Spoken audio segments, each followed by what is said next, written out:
Bismillahirrahmanirrahim. Assalamualaikum warahmatullahi wabarakatuh.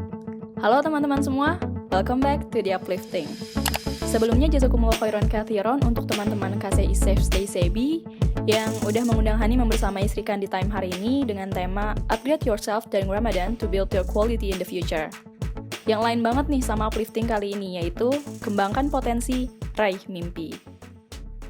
Hari ini 9 Mei 2020 atau hari ke-16 bulan Ramadan. Gimana nih puasa kamu sampai saat ini? Harus dijaga terus ya semangatnya. Dan diisi selalu dengan kegiatan-kegiatan yang bermanfaat, salah satunya ya dengan Sri Kandi Time ini. Ada dua kata yang menjadi fokus utama kita hari ini teman-teman, yaitu adalah tentang potensi dan mimpi. Yang jelas nih kalau kita bisa mengembangkan potensi kita, mimpi-mimpi kita insya Allah bisa banget jadi nyata. Dan dengan kita yang punya mimpi, hal ini insya Allah akan mendorong kita untuk juga mengembangkan potensi. Well, yuk kita bahas satu persatu supaya setelah ini kita bisa mengembangkan potensi untuk raih mimpi. Yang mana ini juga adalah bagian dari ikhtiar kita untuk mengupgrade diri kita supaya kita bisa menjadi pribadi yang lebih berkualitas lagi di masa depan. Oke, kita mulai aja. Yang pertama, bicara soal potensi. Kita semua terlahir dengan potensi.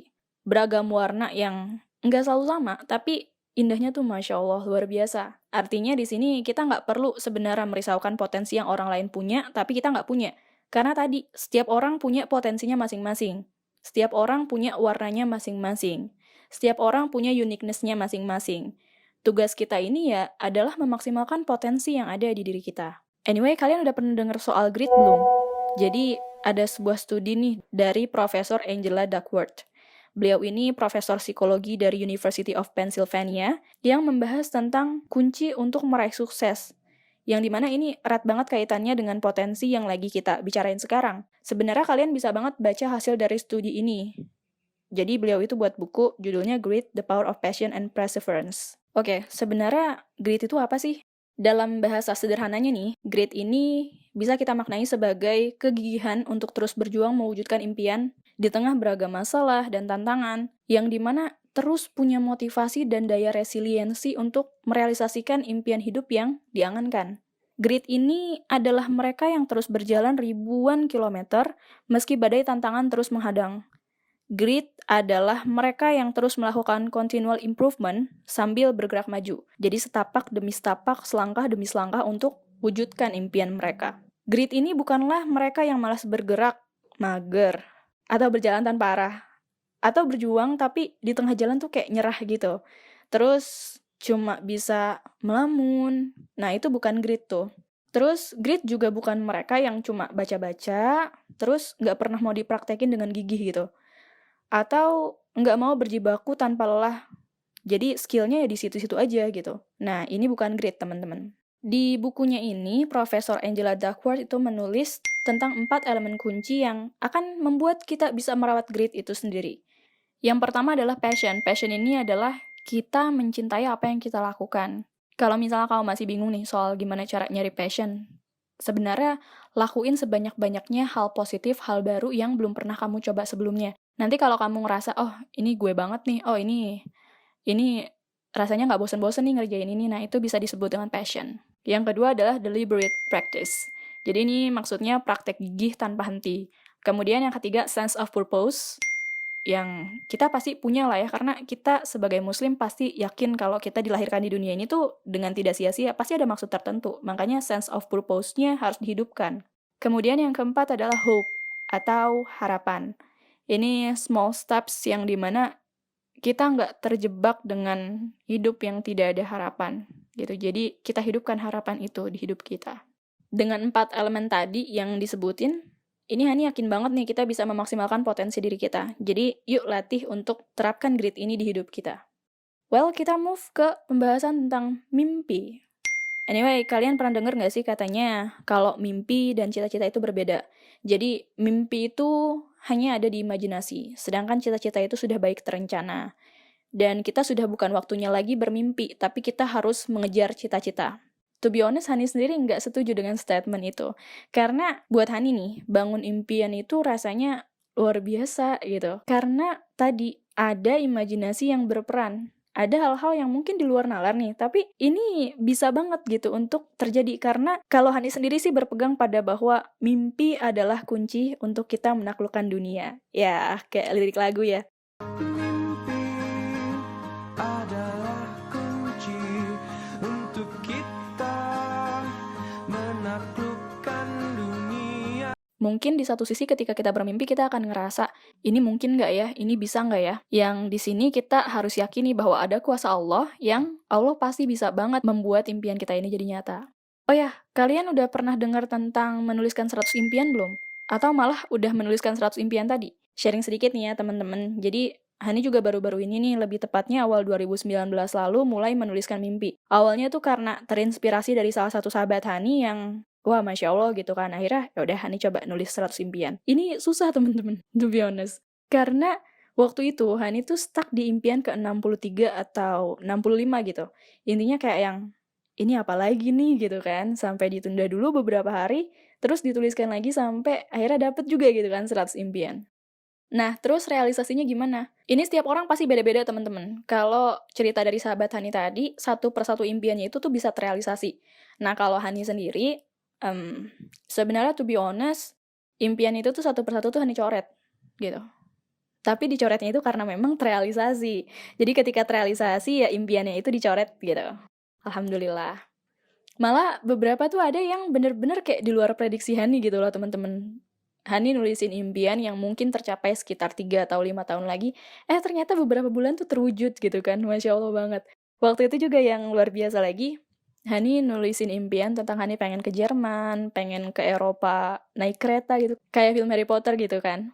Terus nggak lama beberapa bulan kemudian alhamdulillah bisa berangkat ke Jerman teman-teman. Jadi memang benar-benar nggak ada yang mustahil. Kalau Allah menghendaki impian kita itu ya pasti bisa menjadi nyata gitu kan. Buat Hani, nulisin 100 impian juga benar-benar penting, teman-teman. Karena saat realisasi, terlebih dengan cara yang benar-benar kita nggak sangka-sangka, rasanya tuh kayak langsung ingat bahwa Allah tuh emang benar-benar maha kuasa atas segala sesuatu ya, gitu. Terus kalau kita lagi futur atau lagi males nih, catatan 100 impian tadi tuh jadi penyemangat gitu loh buat kita. Apalagi kita-kita yang masih jomblo gitu kan. I know what you feel. Terus juga kalau misalnya kita lagi bingung, nggak ada kerjaan, atau malah kebanyakan kerjaan overload gitu kan, catatan 100 impian tadi tuh bisa jadi energi tambahan buat kita. Bahkan saat kita ngalamin kegagalan, catatan impian itu juga yang buat kita terus semangat untuk, ayo coba lagi, ayo bangkit lagi gitu. Karena selama ini kan hidup juga kita pasti ada jatuh bangunnya. Dan dengan impian itu, dengan keyakinan itu, dengan target itulah hidup kita akan terasa lebih hidup. Terus nih, di antara impian-impian tadi, jangan lupa juga untuk menuliskan impian menjadi ahli surga ya teman-teman. Dan ini harus jadi impian paling utama dan paling besar. Karena ya apalah dunia yang sementara ini kan. Dan dengan kita punya impian menjadi ahli surga, ini akan menjadi penuntun kita untuk terus meluruskan niat dalam pengejaran impian-impian lainnya. Ibaratnya ini the main dream-nya gitu. Jadi bukan cuma tercapai loh impiannya gitu, tapi hidup kita juga rasanya akan jadi lebih damai. Nah, dalam proses meraih impian, kita juga harus menghargai setiap prosesnya ya teman-teman. Kayak ibarat pendakian nih, kadang kita boleh banget untuk berhenti sejenak dan lihat pemandangan sekitar. Untuk merenungkan bahwa, oh, Masya Allah, Alhamdulillah, langkah kita ternyata udah sejauh ini ya. Dan Alhamdulillah masih Allah mampukan. Dalam pendakian, ini kita cuma boleh istirahat. Kita nggak boleh berhenti. Itulah yang kita terapkan juga ketika kita meraih impian. Kalau kita lelah, ya istirahat aja. Pastikan kalau satu-satunya hal yang menghentikan langkah kita meraih impian itu adalah karena memang Allah sudah memanggil kita untuk kembali pulang. By the way, untuk ngembangin potensi dan meraih mimpi, pasti kita perlu banget buat belajar manajemen waktu yang baik ya, teman-teman. Apalagi di tengah pandemi dan sekarang juga masih Ramadan gitu kan. Nah, ini ada beberapa tips untuk manage waktu nih, teman-teman. Tips yang pertama, yaitu adalah letakkan sholat sebagai prioritas paling pertama. Karena sholat tepat waktu itu bentuk penerapan kedisiplinan, tanggung jawab, sekaligus kebutuhan kita untuk menjaga hubungan dengan Allah, teman-teman. Terlebih impian terbesar kita kan kita mau jadi ahli surga gitu kan ya teman-teman. Berarti sholatnya ini harus benar-benar dijaga. Itu yang pertama. Kemudian yang kedua, jangan lupa tuliskan amalan-amalan sunnah yang kita mau lakukan di keseharian kita. Misalnya, tilawah Al-Qurannya jam berapa, kapan, terus juga kajiannya, dan lain-lain. Kemudian yang ketiga, ini penting banget. Jadi sebelum tidur, ini coba rutinkan untuk tulis apa-apa aja yang memang kita mau kerjakan besok. Jadi biar produktif. Karena ini akan membantu kita lebih fokus dan nggak ke-distract sama hal-hal lain. Pernah nggak sih kalian ngerasa kayak seharian tuh sibuk banget, tapi at the end of the day kalian ngerasa nggak produktif gitu. Mungkin di situ kitanya belum terlalu aware untuk nulisin hal-hal yang benar-benar krusial hari itu. Case-nya gini misalnya, satu hari itu kita punya aktivitas yang padat banget, banyak banget. Ada beberapa kegiatan yang harus dikerjakan dalam satu hari itu. Nah, di beberapa kondisi, kita pasti pernah ngalamin yang namanya feeling overwhelmed, di mana terlalu banyak hal yang rasanya harus kita kerjakan. Padahal sebenarnya kita bisa lihat lagi, ini sebenarnya prioritas kita bukan sih? Nah, kita bisa banget terapin kuadran prioritas dari Stephen Covey, yang dimana di sini ada 4 kuadran. Yang pertama, mendesak dan penting. Ini biasanya kalau deadline-nya udah deket nih teman-teman, jadi ini kita harus utamakan. Kemudian yang kedua, tidak mendesak dan penting. Jadi ini bisa kita geser ke prioritas kedua. Tentuin aja kayak tanggalnya kapan gitu kan. Terus yang ketiga, mendesak tapi tidak penting. Misalnya kalau ada tugas tapi sebenarnya itu bukan tugas kita gitu. Terus meeting yang bisa digantikan dan lain-lain. Intinya sih ini kita cukup delegasikan aja. Kemudian yang keempat itu tidak mendesak dan tidak penting. Kalau ini ya say goodbye aja gitu kan, nggak perlu dikerjain karena kita punya waktu dan energi yang terbatas. Nah, hal-hal yang tidak mendesak dan tidak penting ini misalnya kayak nonton drama Korea, terus scrolling sosmed, kepoin orang lain. Ya itu kan tidak mendesak dan tidak penting ya, teman-teman. Nah, itu tadi kuadran prioritas dari Stephen Covey. Kita akan lanjutin tips manage waktu yang keempat ya, teman-teman, yaitu adalah beri waktu untuk rebahan. Ya, selama ini rebahan konteksnya selalu negatif ya, teman-teman. Tapi sekarang kita lihat dari sisi positif yang dimana rebahan ini adalah istirahat sejenak. Jadi, bukan berarti rebahan all day, seharian gitu kan. Enggak, tapi cukup 20 menit aja di siang hari. Anyway, selain bagus buat kesehatan, ini juga salah satu amalan Rasulullah SAW, teman-teman. Masya Allah. Dan poin yang kelima adalah open your social media only when you need. Ya, karena sosial media ini kan didesain untuk bikin kita kecanduan. Jadi kita mesti aware, teman-teman. Karena kadang nih kita buka sosmed niatnya sebentar, tapi tahunya sampai 1 jam. Nggak kerasa. Coba kalau kita isi dengan tilawah, ini 1 juz bisa selesai.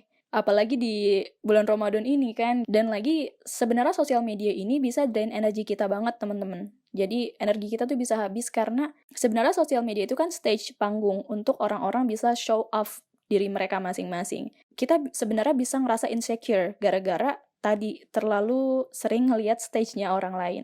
Kecuali memang kalau konten-kontennya positif yang untuk membangun semangat kita ya, itu lain cerita. Kemudian poin ke-6, ini di aktivitas harian kalian, ini Hani sarankan banget untuk buat jadwal, baca buku, dengerin podcast, atau dengerin uplifting, dan ikut seminar atau kajian online lainnya.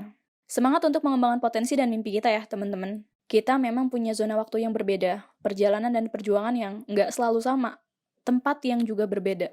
Tapi kita sama-sama mengejar surga, dan semoga kita bisa selalu saling menguatkan, dan nanti berkumpul bersama di surga.